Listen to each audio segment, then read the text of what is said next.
Our guest speaker today is Dr. Alan Journet, and he's taught biology and environmental science at Southern Missouri State University. He retired in 2010, relocated to Southern Oregon with his wife, Dr. Kathy Conway. And Alan and Kathy co-founded the Southern Oregon Climate Action Now organization, which has been quite successful. I admire what they've done. He's going to talk to us on climate and the future of our natural ecosystems. And he also has written a paper called Climate Action and the Nuclear Conundrum. And the link is on our announcement here if you're interested in that. But with that, Alan, I'll turn it over to you. Okay, thanks very much indeed, Mike. I really appreciate the invitation to come here and talk to you about something which is my passion. One of the things that folks often say when we're talking about how to communicate with folks on the climate issue is what you need to do is tell stories. And coming from a background in science, one of my tendencies is always to inundate people with data. And even when I tell a story, which I'm about to tell you to do this afternoon, it tends to be a little scientific in the sense of being data laden. What I'm going to tell you is the story really of what led me to get engaged in this whole climate issue, because I was teaching ecology for many years at Southeast Missouri State University, as Mike mentioned. And I recall teaching a segment of that course on community ecology, which is a discussion of the of what determines where what determines where the natural ecosystems across the planet exist and what their structure and function is all about. And it was teaching that course during which I showed a slide that I'm going to show you in just a few minutes that really smacked me across the side of the head and said to me, listen, if the climate projections that we're hearing about, now I'm going back 30 years, if they come to pass, what's going to happen is the natural ecosystems across the planet are going to be destroyed. And along with them, as I will say again, our agriculture, our forestry, and our fisheries. And that's when I decided that I needed to understand whether all this climate science was credible. So I spent a fair amount of time digging around in the climate science, and that's what convinced me that the climate science back then was credible and has only become more credible. And it said to me that I now have a responsibility, and that responsibility is that I understand the climate science, I understand what the biological implications of the projections we're hearing about are, and so I have this responsibility not just to sit on that information, not just to bury it in my courses at the university, but to get out into the public arena and educate other people, both about the climate science and the biological implications of that and what we can do to address the problem. So I'm kind of giving you today my little personal story. So it is being a biologist, this whole issue is one that is a great passion for me. So before I get into the issue of the natural ecosystems, what I want to do is, I don't know whether I'm reminding you or minding you, with whichever it is, of what the climate projections are.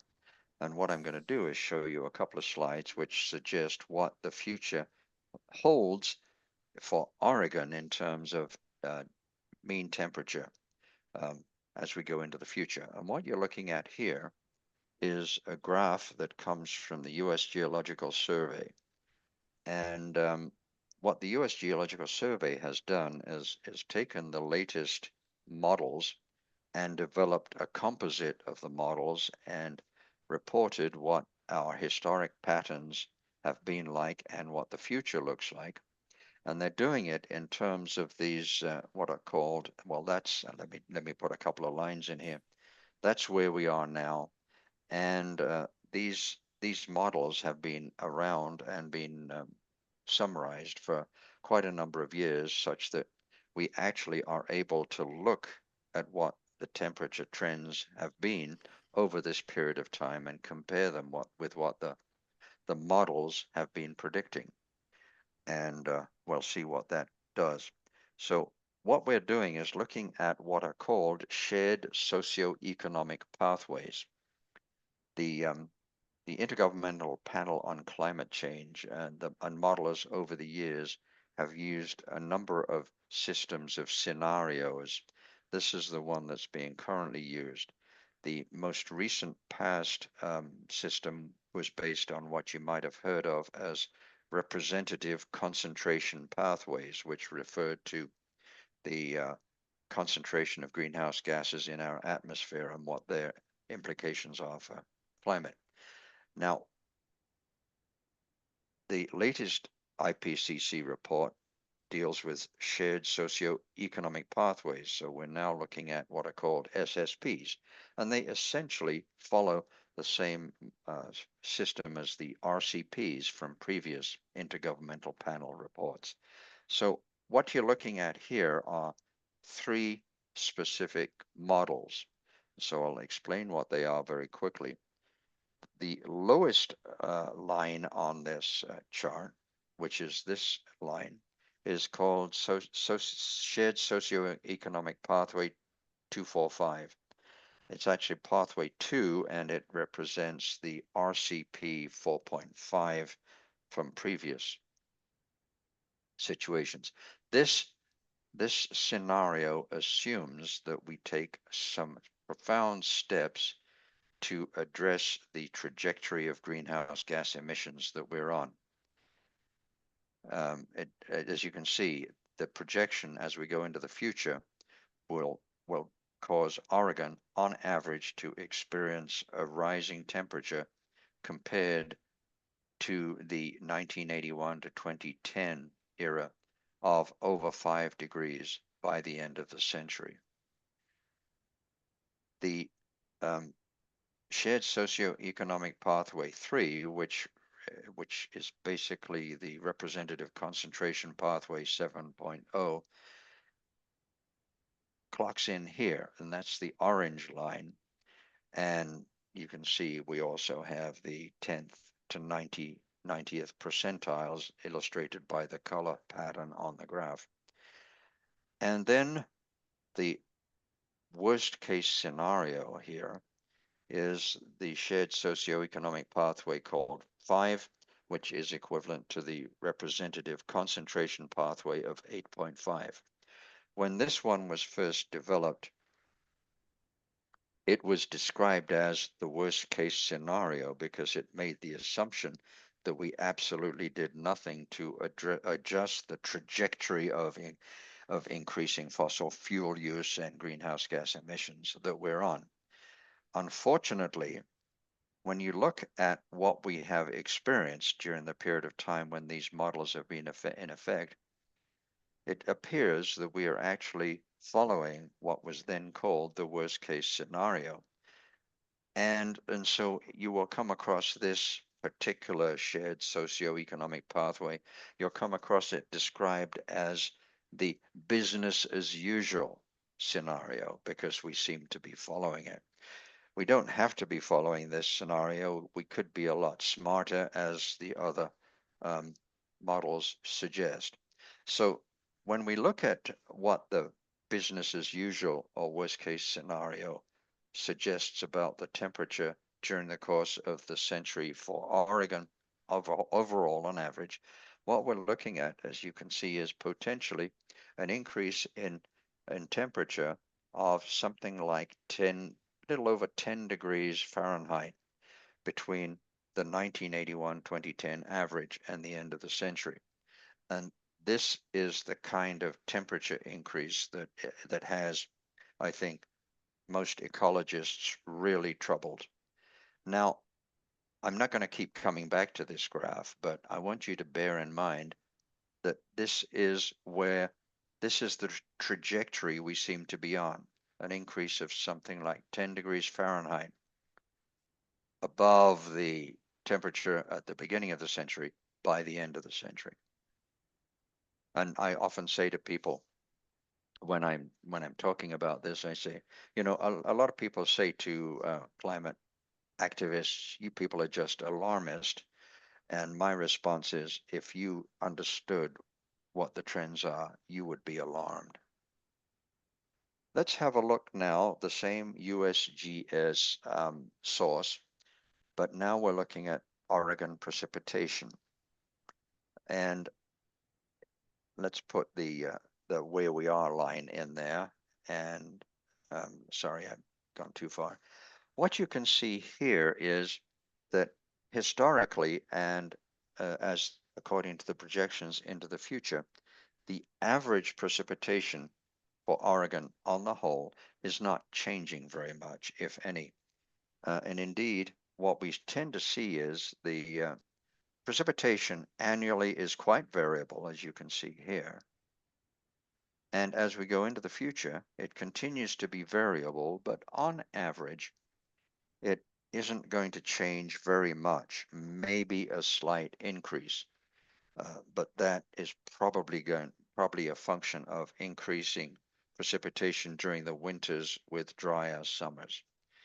So the precipitation trend as we go into the future doesn't look as though it's going to change very much. So that is probably not the problem that we're going to be confronted by. What we're going to be confronted is the temperature increase that we're seeing and likely to see as we go into the future. So now I want to take you to look at the world of biology and talk to you just for a moment about this characteristic or attribute of organisms called their physiological tolerance. It sounds like a complicated term, but it really isn't. It's something that as soon as we start looking at it, I think will make a lot of sense. So what we're going to look at is how variation in environmental conditions affect organisms. And just because I got the graph that I'm going to show you in a moment from a textbook, which was focused on the northern bobwhite as its example species, I want you to imagine a northern bobwhite. And if you can't do that readily, let's help you out. That's what a northern bobwhite looks like. It's a bit like a pheasant or a quail. Anyhow, so let's ask the question, how do these organisms respond to varying the environmental conditions that are important to them in their daily lives? So we're going to look at a simple chart, and on the horizontal axis, we're going to look at the range for some critical environmental condition important to our northern bobwhite. It could be temperature, could be salinity, it could be soil moisture, could be any one of those things, or a number of other variables. And on the vertical axis, what we're going to ask is, how do the organisms respond as this environmental condition exhibits a variation from a low value over here to a high value over here? And what we're looking at is essentially the health, growth, reproductive activity response of the northern bobwhite. Okay, so here's the graph that I stole from a textbook, and you can see the northern bobwhites sitting there depicted. Now, the northern bobwhite is going to be very happy at this condition in that particular environmental condition, whatever it is.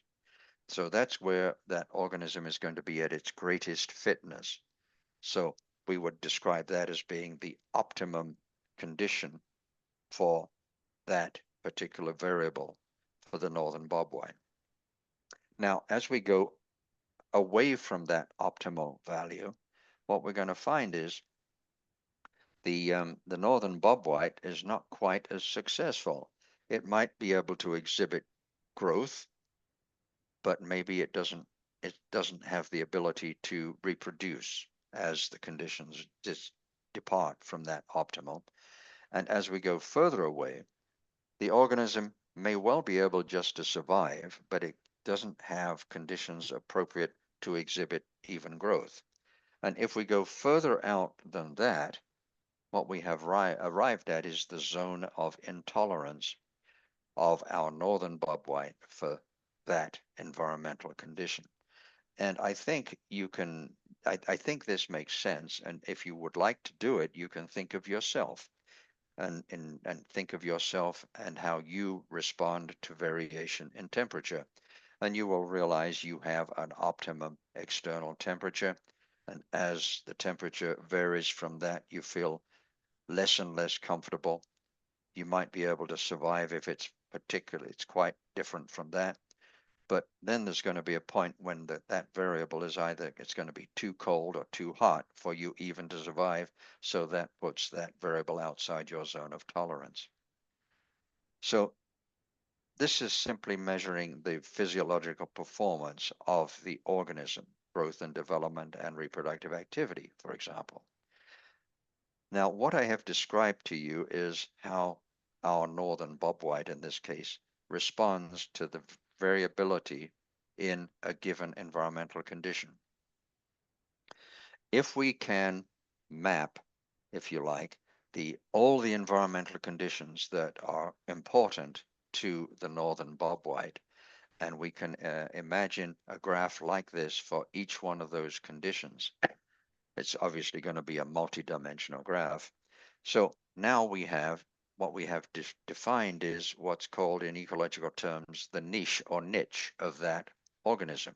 We know all the variables that are important to it, and we can figure out not only what conditions that organism needs in order to survive, but if we went out there into the real world looking for northern bobwhite, what we would find is for all of those conditions we have graphed, we would find the population density of the northern bobwhite is consistent with the optimum for all of those variables. So we would find, if we wanted to find northern bobwhite, we would figure out on the planet where the optimum is for all of the environmental conditions that are important to that organism, and that's where we'd go to look for it. We wouldn't bother to look for it where any of these environmental conditions are outside the zone of tolerance for that organism. Okay, now what we didn't do at the beginning, which I will do right now, is make a note. If you have any questions as I'm going, please just jump in and ask me a question. So what I'm going to do now is ask you a question. Does that image of physiological tolerance make sense? Can you give me a thumbs up? Yes. Yeah, does that work for everybody? Okay. So that's the essence of the discussion that I'm going to get into when I get into natural ecosystems. So now let's talk a little about how organisms respond to temperature, because as I pointed out, as we go into the future, precipitation is probably on average not going to be too different from what it has been historically, but temperature is going to likely be very different. So since we're looking at natural ecosystems, and natural ecosystems, as we think about them, we think first of the vegetation, I think.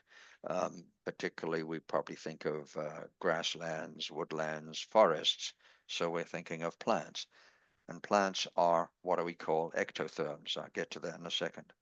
The biochemical reactions that are the essence of the metabolic processes of organisms are temperature dependent. Essentially, as the temperature rises, the biochemical reactions occur faster and faster until we get to an optimum, beyond which the whole metabolic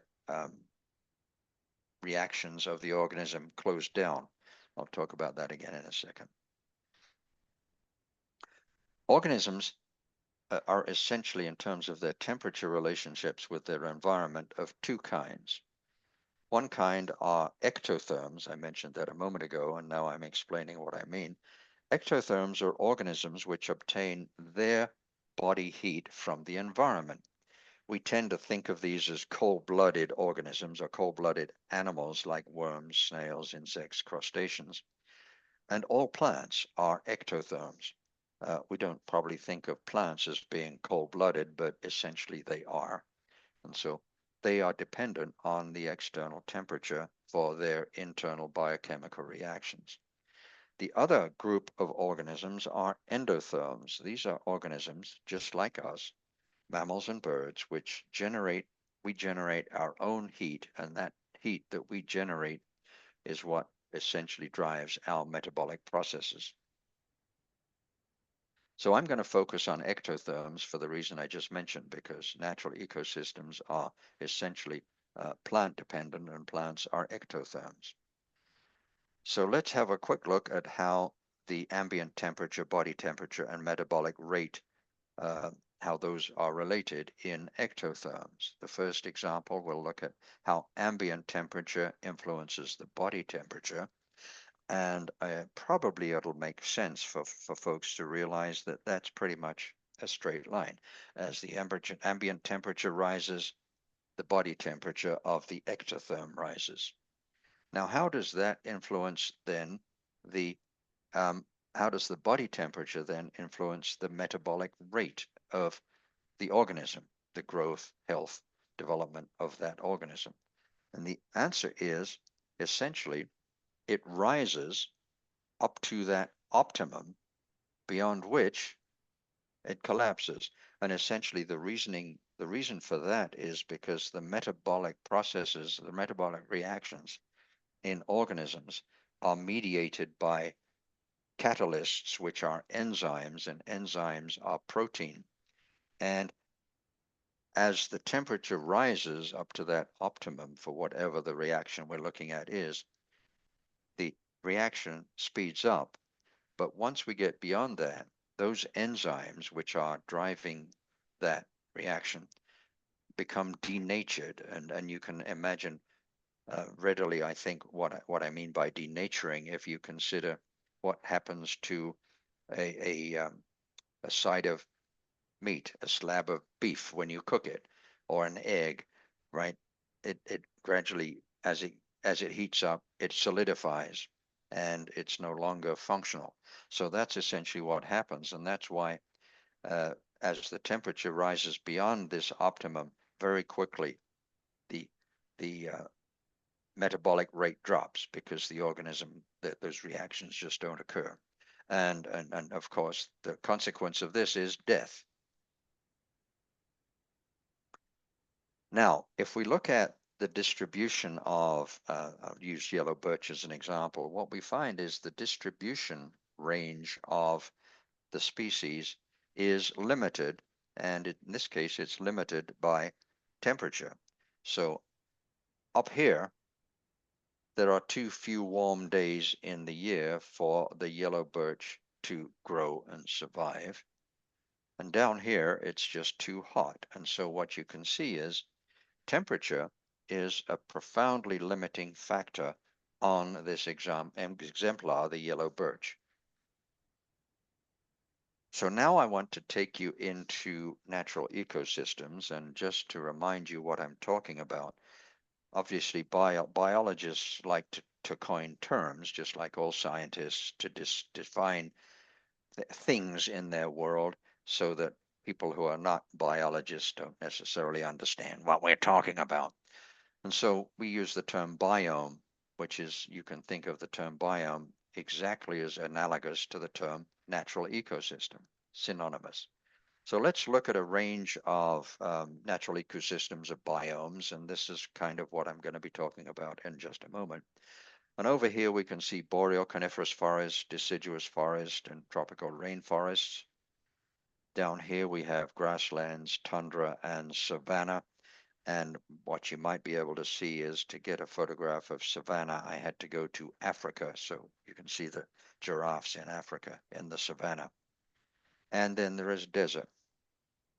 And I use this example to illustrate that deserts, we tend to think of deserts as occurring where it's hot, but there are cold deserts out there. In fact, the Arctic is a cold desert, as is the Antarctic, and higher elevations are cold deserts. So a desert simply is a place where precipitation is very low. So now what I want you to do, and I'm sure many of you have done this, imagine you're traveling across the United States. And if you do that from east to west, you start off in the northeast, you start off with these transitional coniferous forests. Then as you come, if you're coming down here, you get into eastern deciduous forests. If you come further west, you're into grasslands. And then you get into the Rocky Mountain evergreen forests. If you come down here, you're into deserts. Then you pass through the prairies out into the Sierra Mountains, the Cascades, the evergreen forests, and you get into California, into chaparral. And so as we're driving across the country, what we're doing is experiencing different biomes. And the question, I think, which is reasonable to ask, is what primarily determines the distribution of those biomes? And that's where we're going right now. So I'm going to introduce you to a chart that was developed by a community ecologist by the name of Bob Whitaker, as you can see from the book, several decades ago. So we're going to ask the question, what determines the distribution or the location of the biomes that we have just been talking about? And on this chart, you will see on the vertical axis, I have mean annual temperature. On the horizontal axis, I have precipitation. And so I took Bob Whitaker's chart and I modified it slightly to add one or two biomes. So we're going to look at average temperature and average precipitation. And all of the biomes on the planet exist within that triangle. And the reason for that is because conditions up here don't exist. So it makes sense that we have a triangle down on the left-hand side. So let's look at where biomes exist within this chart. So I'll start by giving you a sort of sense of what the conditions are as we go down the diagonal. From the top, we have Arctic alpine conditions. Then we go through cold temperate, through warm temperate to tropical conditions down at the bottom. You can imagine, of course, this is largely temperature mediated, but also precipitation mediated. What I want to do is illustrate the distribution of biomes and the impact of climate change by taking you to where I live. Things are going to be slightly different where you live, but I think you'll be able to understand the example. So where I live, we have annual precipitation of something like 53.5 centimeters and average temperature of about 11.5 degrees centigrade. So I'm going to put a little X mark where I live and identify what the natural ecosystem is where I live, and that is a woodland, shrubland, grassland system. That is absent human modification of our environment, where I'm living right now. If we hadn't plowed in and cut the forests and so forth, we'd have largely a woodland, shrubland, grassland environment. And if anybody has been into the area of Oregon where I live, which is the Rogue Valley, if you have been to Emigrant Lake, what you would have experienced is essentially the kind of natural ecosystem or biome that was supported in this area before human arrival. Now, let's put some of the other biomes onto the chart. If we come up here, we are in an area which, as you can see, is pretty cold and pretty dry. So that would be a tundra. It could be Arctic or alpine tundra. If we come down to the bottom left, we're again in a region which has low precipitation, but now the temperature is high. So that, I might almost say, duh, that's a hot desert. On the other hand, if we come over to this side of the chart, we're now in an area which is hot and wet, so that would be tropical rainforest. Okay, now what I'm going to do is, rather than go through biome by biome, I'm going to drop the rest of the biomes onto the chart, and you get an image of how precipitation and temperature are the primary factors determining where all of these biomes exist across the planet. Now, one of the points that I often make is, and I will make it here, what this chart is telling us is, for example, if you tell me what the average precipitation and the average temperature are anywhere on the planet, what I can do, what we can do together is look at this chart and figure out what the natural ecosystems would be in that location absent human modification of the environment. I couldn't tell you what the species are in that location, but I can tell you essentially what the characteristics of that ecosystem are likely to be. And the reason I can't tell you the species is because you will probably appreciate the evolution of life has proceeded in slightly different directions in different places on the planet. So we don't have any species, except for Homo sapiens and one or two cockroaches maybe.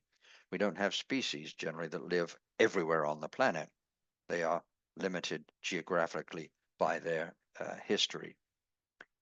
So what I want to do now is illustrate what happens, and I'm going to do it in relation to the Rogue Valley, where I live. Remember, we're in a woodland, shrubland, grassland environment. So let's first look at what happens if we were to change the precipitation pattern where I'm living. So if we increase precipitation, what we're doing is shifting environmental conditions such that rather than supporting a woodland, shrubland, grassland system, we are now shifting towards a climate which would support a temperate coniferous forest.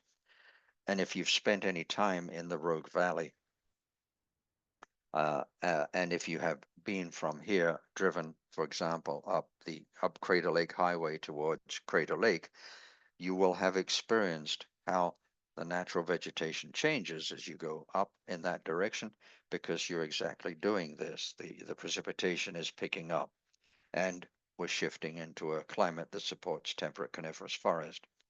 On the other hand, if we go the other way and precipitation drops, what we're doing is shifting the climate to one which no longer supports woodland, shrubland, grassland, but now supports a cold desert.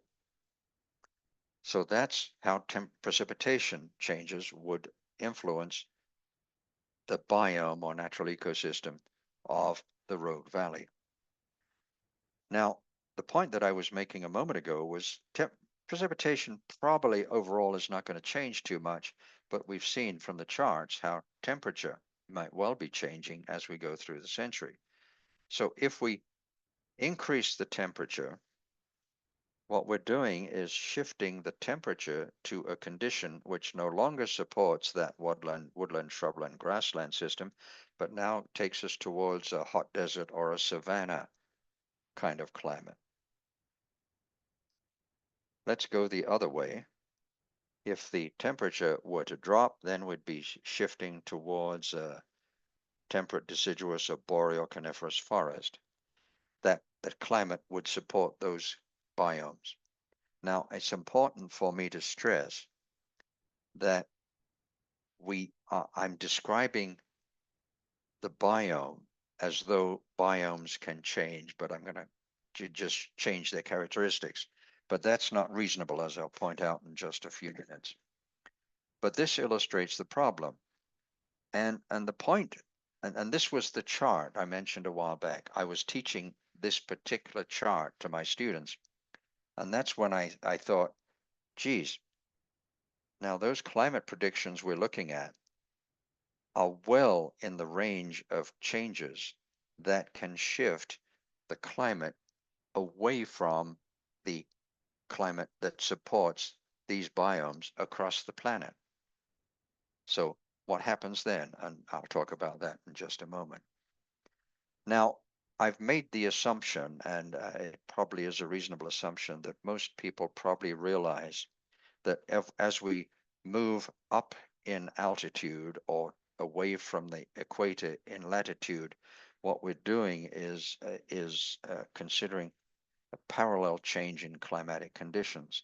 And so altitude and latitude have parallel influences on climate and therefore the biomes that exist around the planet.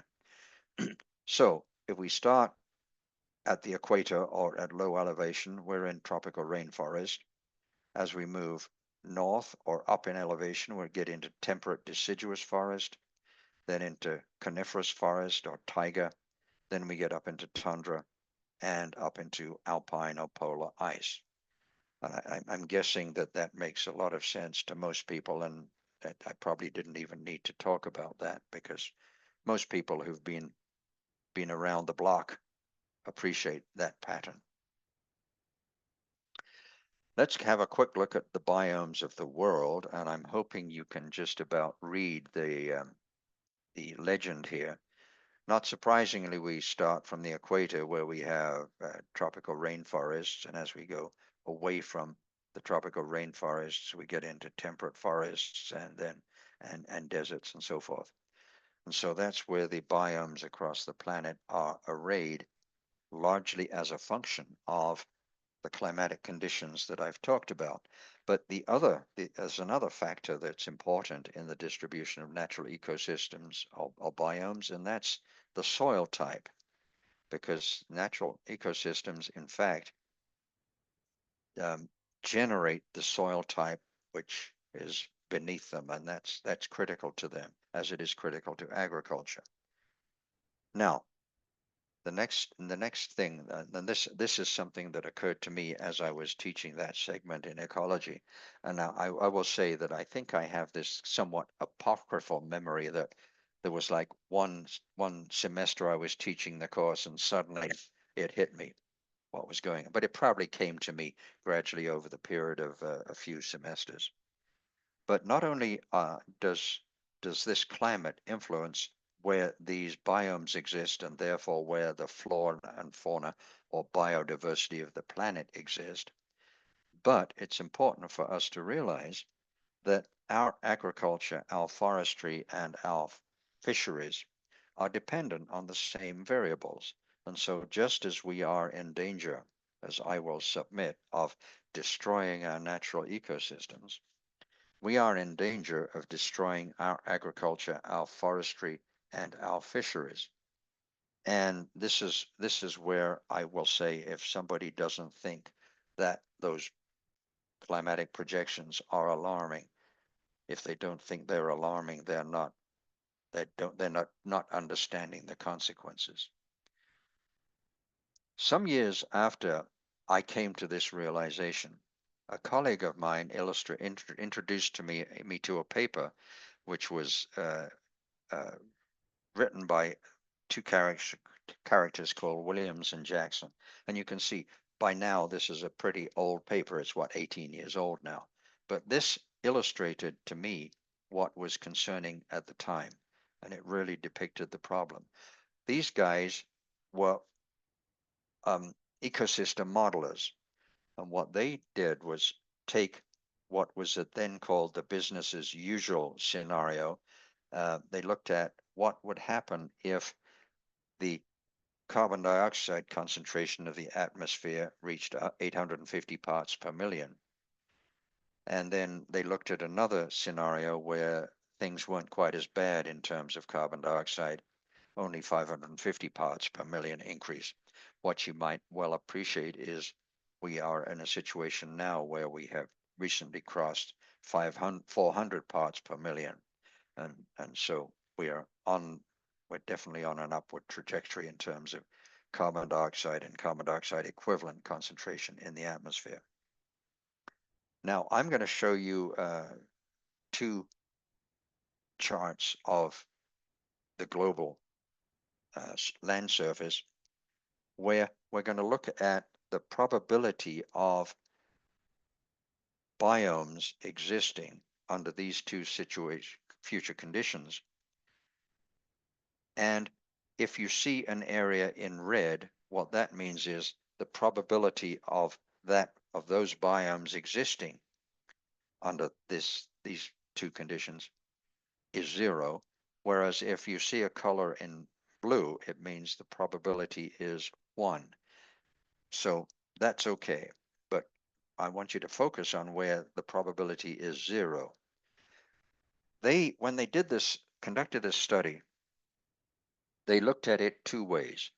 One way that they reported was they asked the question, are climatic conditions going to be appropriate anywhere on the planet as under these 2 different future scenarios? But to me, that is unreasonable, because what we know is natural ecosystems or biomes can't just hop on an aircraft and go anywhere on the planet they'd like to go. They are limited by their own capacity to disperse, to exhibit range shift. And 500 kilometers or 310 miles is actually probably quite a reasonable restriction on that, because what we're doing, as we'll talk about again in a moment, what we're doing is shifting the climate in such a rapid pace that what these biomes have to do is shift by the end of the century. That is not very likely for anywhere on the planet. This might be reasonable. So now, okay. Okay, so I have changed this designation from this, so ignore this part of the graph. So these are the colors. Now, what I want you to look at is where we get red. And what we can see is pretty much all of the biomes in Africa will be confronted with a climate by the end of the century under this, which is where we are looking at here, which is outside of their tolerance range. If we don't have quite that severe a greenhouse gas increase in atmospheric concentration, but we manage to limit to that level, then things are not quite as bad, although Africa and northern South America still look as though they're not in good shape at all. Now, just to give you a sense of what kind of a temperature increase, a carbon dioxide increase of 850 parts per million would impose, we look at, I give you the pattern in centigrade and Fahrenheit. And over here, if we don't have quite such a dramatic increase in atmospheric concentration of greenhouse gases, the temperature increase is not quite so bad. And what I want you to do is compare these values, firstly with what I was showing you on that first slide of the USGS models for Oregon.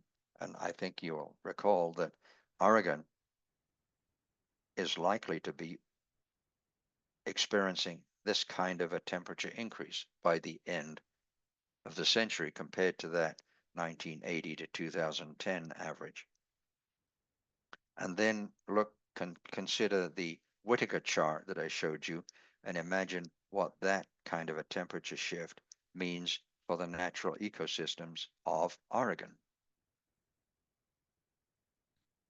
Okay, am I going too fast? Am I going too slowly? How are we doing? Any questions? Okay, Mike says we're good. Okay. Now, what I want to do is talk a little about why I think the 500 kilometer, 310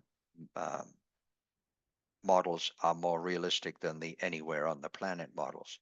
And that's because firstly, the dispersal capacity of our biomes is limited.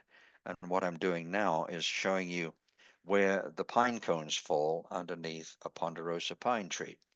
And what you will appreciate is they pretty much fall underneath the pine tree. They don't travel very far unless somebody kicks them around. So that's what's limiting the ability of a natural ecosystem to migrate, to exhibit range shift rapidly. Some species are transmitted or transported by animals, so they have a capacity to move potentially a little faster than those that simply fall on the ground like these. So that's one profound limit to the ability of biomes to simply exhibit dramatic range shift. Another one is human resistance. And I'm going to give two examples of that. This is the first one. I spent a lot of time as a faculty member at Southeast Missouri State University, working with the state's Department of Natural Resources on projects designed to understand and restore and maintain bottomland hardwood forest. And here's an example of a little island of bottomland hardwood forest in southeast Missouri. This is a place called Big Oak Tree State Park. And it looks delightful, and it's called Big Oak Tree State Park, because of the big oaks. Now, if you take a little drone image or an aircraft image of Big Oak Tree State Park, you can see how totally artificially constructed it is. And this little crater here is a human-generated pond for fishing. But this little park, Big Oak Tree State Park, as you can see, is a little bottomland hardwood forest island in a sea of agriculture. And what they're growing down there is soybeans and cotton. And what I want to ask you is, imagine what happens if trees in this area start range shifting out into Farmer Brown's field.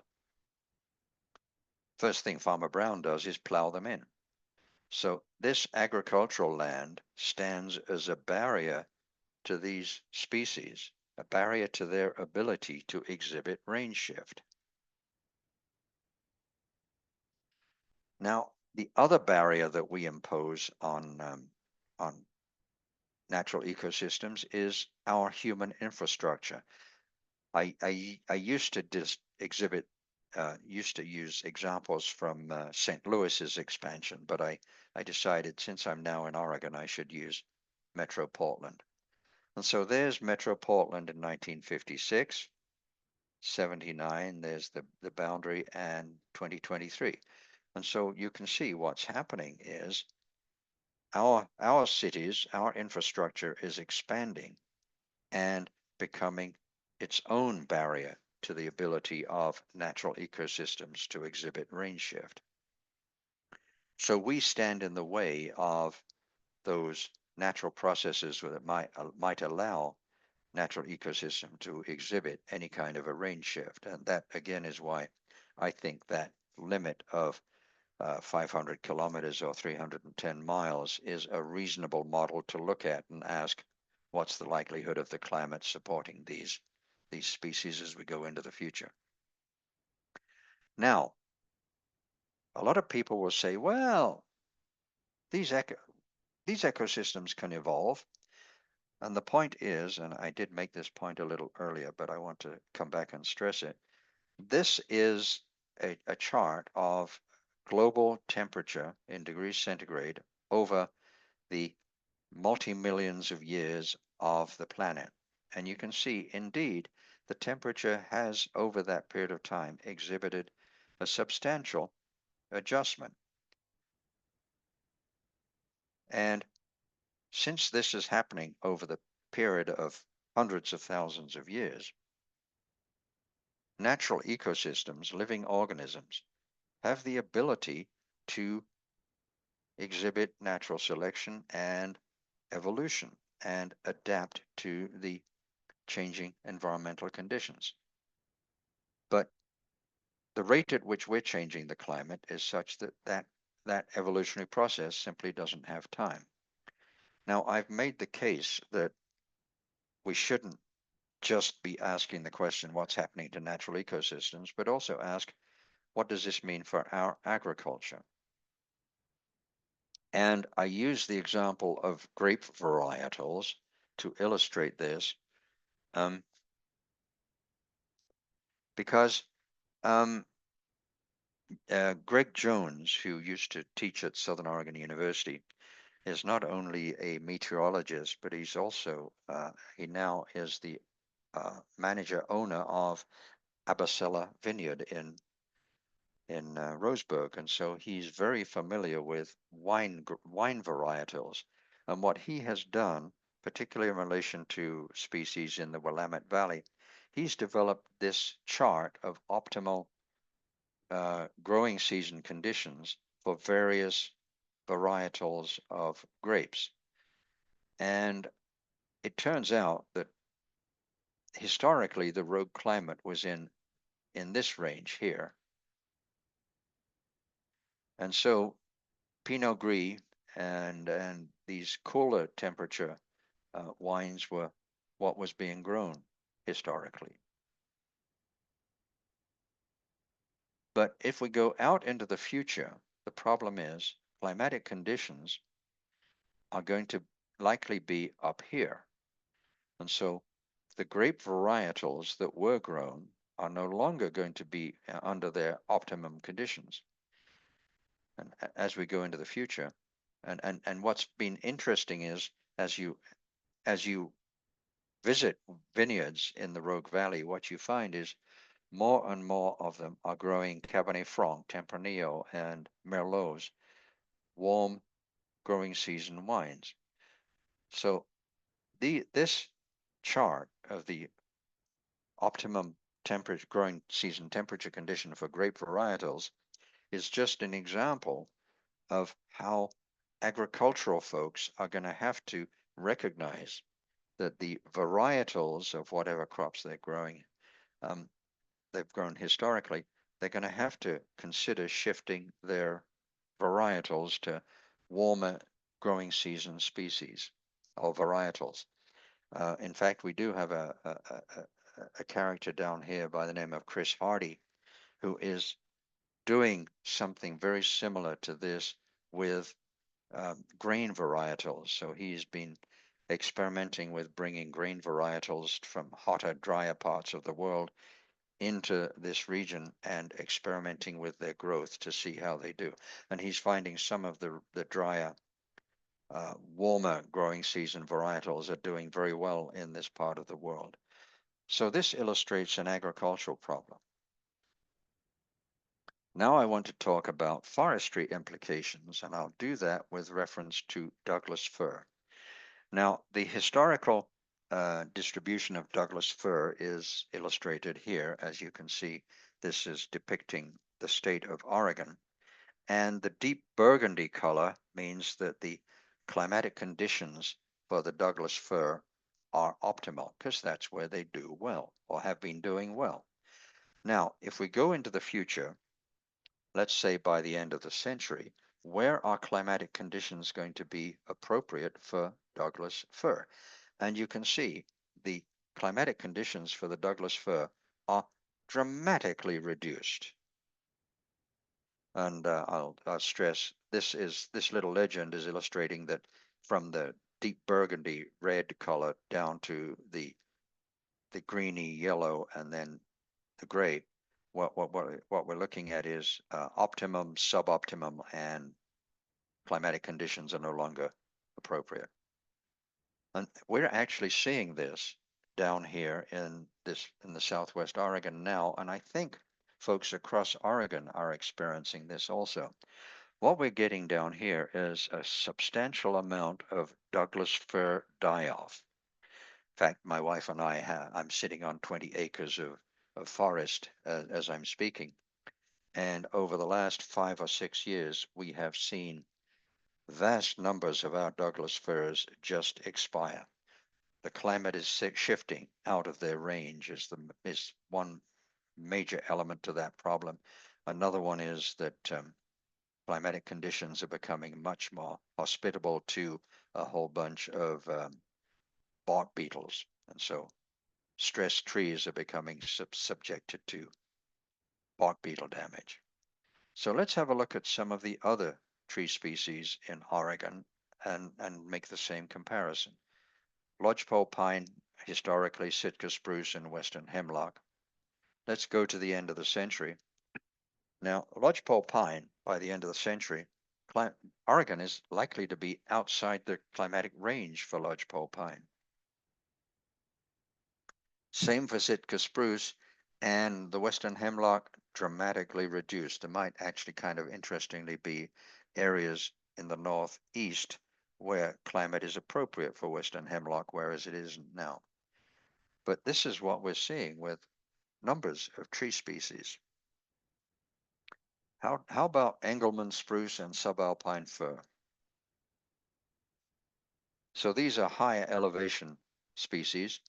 By the end of the century, the climatic conditions in Oregon are likely to be outside the range for those alpine species. So, you know, when I started looking into this, I started wondering, so what's the climate going to be better for? So I wondered, well, western juniper seems like a very dry, hot climatic condition species. How are things going to be for the western juniper? So the same models that we've been looking at for these other species suggest that the western juniper by the end of the century again is likely to be seriously compromised. So it's somewhat in jest, folks sometimes say to me, so what kind of trees do you think are going to be successful in Oregon by the end of the century? And so, as I said, sarcastically, I sometimes say probably Joshua trees. So what are the general implications? If we don't divert our global climate trajectory, a sustainable future for our natural ecosystems, our agriculture, our forestry, and our fisheries is probably not an option. So I'm going to, as a little positive note, suggest, and as I recall, you guys have had a program from the Oregon Coalition for an Environmental Rights Amendment. So I'm going to suggest that one of the things that is well worth considering supporting is the Right to a Healthy Environment Amendment, which our senator from down here in Southern Oregon, Jeff Golden, is going to introduce into the forthcoming 2025 legislative session. Problem, in my judgment, is if we don't divert ourselves from that business as usual, worst case scenario trajectory, our natural and agricultural systems are really going to be profoundly compromised. And that's my conclusion. So I'm happy for any questions if anybody has any.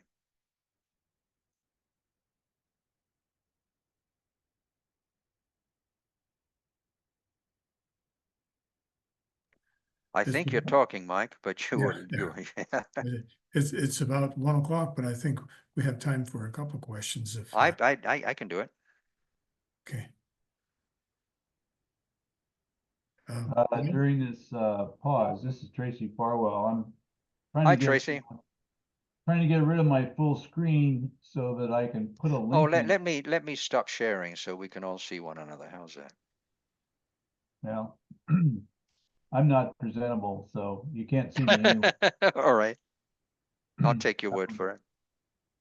I'm trying to get my screen fixed so that I can give you a link to the OSERA project, which I think is what Yeah, that's what I was talking about. so proceed, and I'll drop a link in there as soon as I can find it. Yeah, I'm familiar with oseraunited.org. Bingo. I think it's a very disturbing presentation, and I think a lot of us are wondering just how receptive the Canadians will be to a big migration into their country from the south. While we're on the subject, this is really interesting. You have a winning presidential candidate who just today refers to Canada as a wonderful state. Yeah, I don't think they're going to agree to that. But how far north would you have to go to see the conditions that we have today replicated?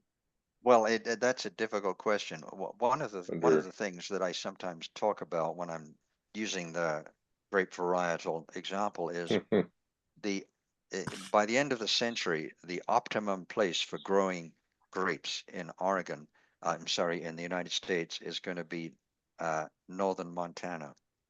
Hmm. So, Really? yeah, I actually I am Canadian. So one of the things I have often suggested to people is, maybe we should all move to Canada. If you like, I'll adopt you all, and we can all go together as a family. May have to. We may force our way in. Your southern border may look like ours. Yeah.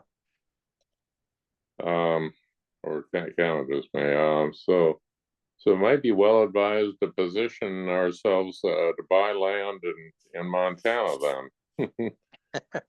Well, the catch is, as you go farther north, the amount of land decreases, Mhm. and so the amount of agricultural land, even if it becomes more appropriate for agriculture, just the amount of land up there is going to get smaller, and so we won't Oh. have enough land to provide ourselves with food.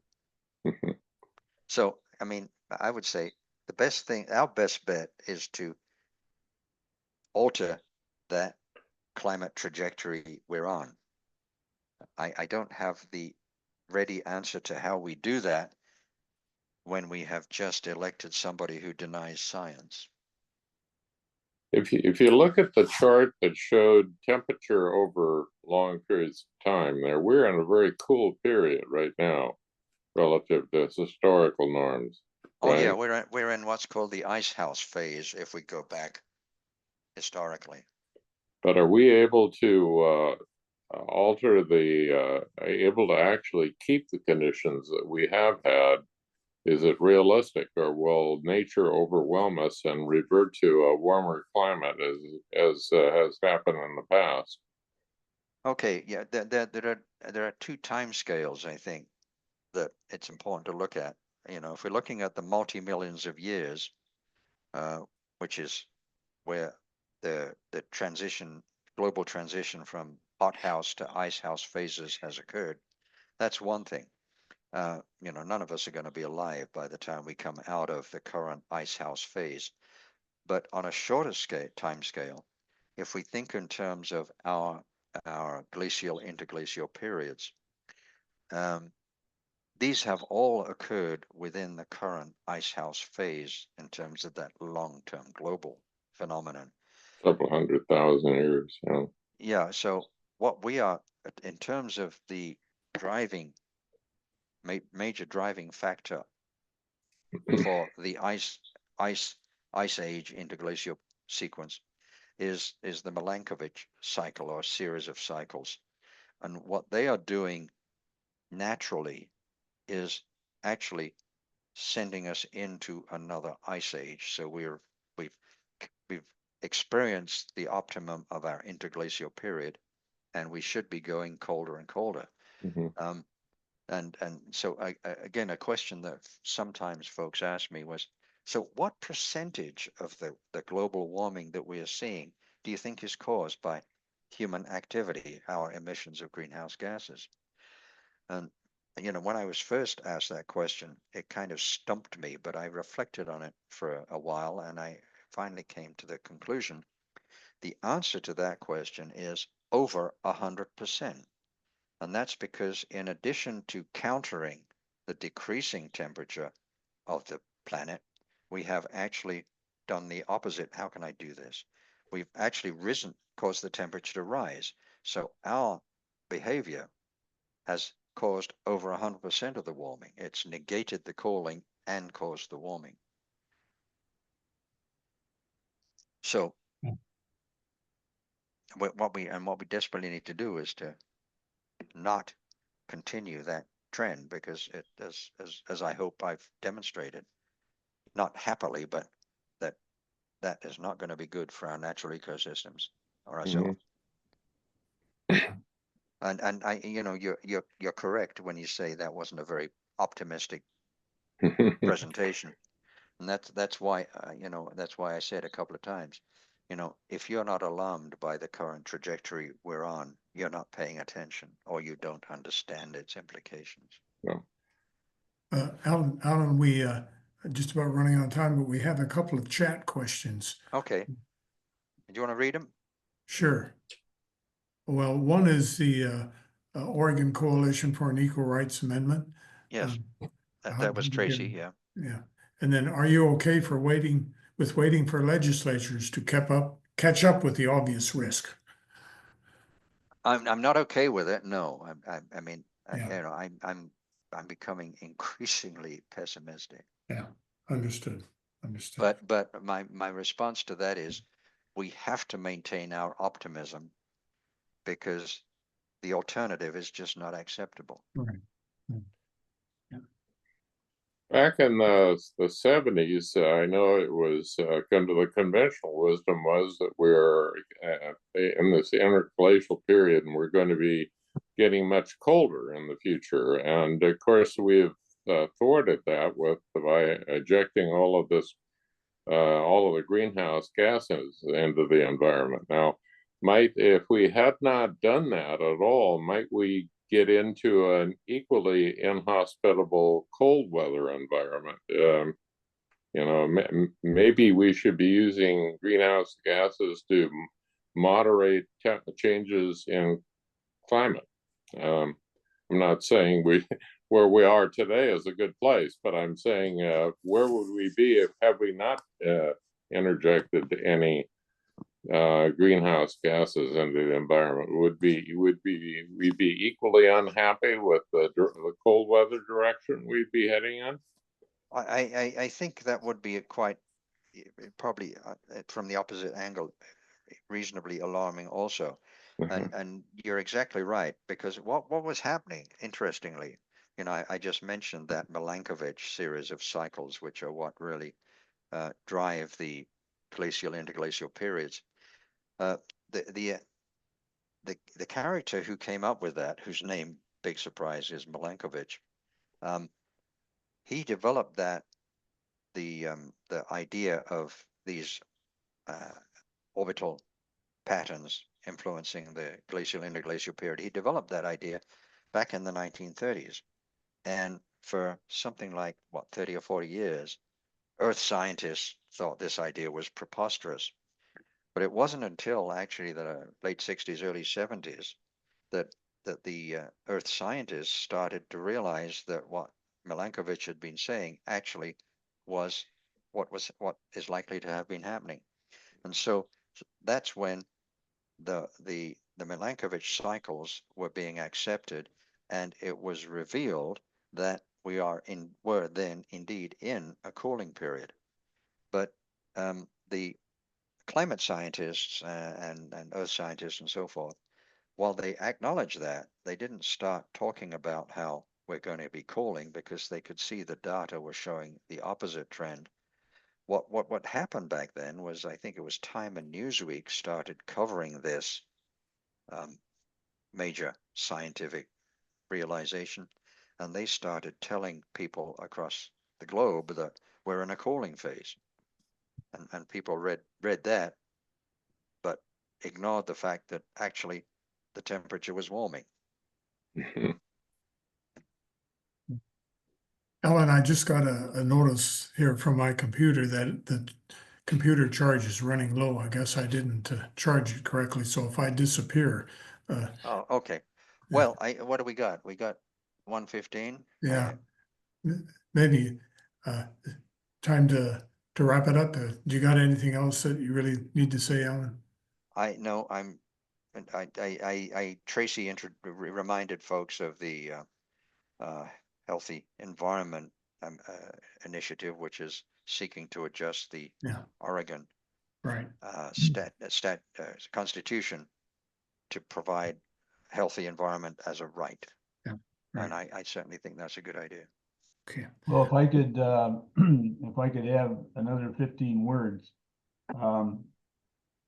I have the impression that CO2 concentrations are completely out of control because nobody has ever bent the CO2 curve, and it's going off, continuing to rise past 2100 if you believe all of Alan's graphs, like I do. With the exception that it's actually under the complete control of Exxon and all the petrostates that have sovereignty to do whatever they want. Well, we're one of them. We produce more oil and Sorry, gas. Bob, it's not out of control. It's under complete control. Shell among them. I never said anything about control. I'm just saying we're the worst country in the world actually for producing carbon. Historically, that's Okay, the case. for Yeah. sustainability, Bob, what would you do with ESF to change the trends? It's a big question. Well, for one thing, you've got a president in there that's just today said he's all about drill, baby, drill. So Yeah. you tell me. Yeah, I don't have a ready answer. It's just all I can say is we just got to keep trying because the alternative is unacceptable. Mm-hmm. Well, Bob, why don't you come up with a plan? No, I'm leaving that to you, Tracy. In your spare time, Robert. In your spare time. I worked in the oil business years ago, and I can tell you that changing the trajectory of things is far more difficult than most people even begin to understand. Well, yeah, and that's exactly. Well, I don't think you want to leave it that way, Bob. Well, I know, but we're marching along trying to change, but we're using more of the stuff than every year than we did the past year. It's we're not on a very good path. That's for sure. We got to keep working on it. Okay. Well, I guess we lost Mike. We're gonna have to get him a charger. Okay. Well, I think since I was made a host, I can end the meeting. Yeah, thank you, Alan. You did an excellent job. I really appreciated your presentation. Your illustrations were very revealing. What I need is some positive thoughts. Yeah. Sorry. True. Well, Okay. Take care. good job, Alan. I'm gonna see if I can end the meeting. So